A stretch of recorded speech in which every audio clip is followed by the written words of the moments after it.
ណាប្រកបដោយសុវត្ថិភាពនឹងជោគជ័យក្នុងជីវិតគ្រប់គ្នា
ដាក់ដៃវិញពុតមិនវាខ្ញុំរហូតទេរយដៃ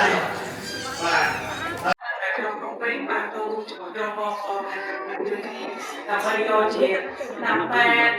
ដូចជាក្រាបក្រុមរមួលឬក៏ពេលដែលខាត់បីចែកជូនបងប្អូនទាំងបងប្អូនគាត់មានសម្រាប់ផ្សេងៗមានបានប្រមូលក្រុមគ្នាដើម្បីយកមក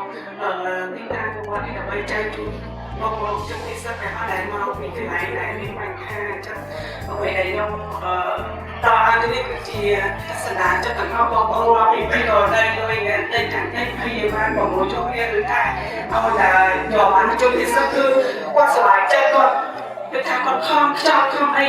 ដើម្បីឲ្យបានតន់ទេវាមកមិនស្អាតមួយគឺថាបន្តឡើងរបស់គ្នាចឹងយើងខ្ចប់ដើម្បីឲ្យបានគ្រប់ចំនួនតែតែថាវាមិនគ្រប់ទេគឺច្រើនដែរណាយើងជិះយើងឲ្យអ្នកតែដើម្បីបានបានទាំងអស់គ្នាហើយក្នុងពេលដែលបាននេះខ្ញុំសូម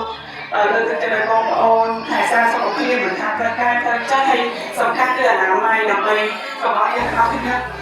ឈឺឬក៏អីក៏បានណាពួកអីជាថាខ្វះខាតបែបឬតំបន់តែប្រយ៉ាងអញ្ចឹងមានតែយើងទាំងអស់គ្នាថែរក្សាសុខភាពខ្លួនឯងបានល្អជាយើងថាតែបានច្រើនសម្រាប់បានគ្រប់គ្រាន់ហើយសាកយើងតែផងដែរ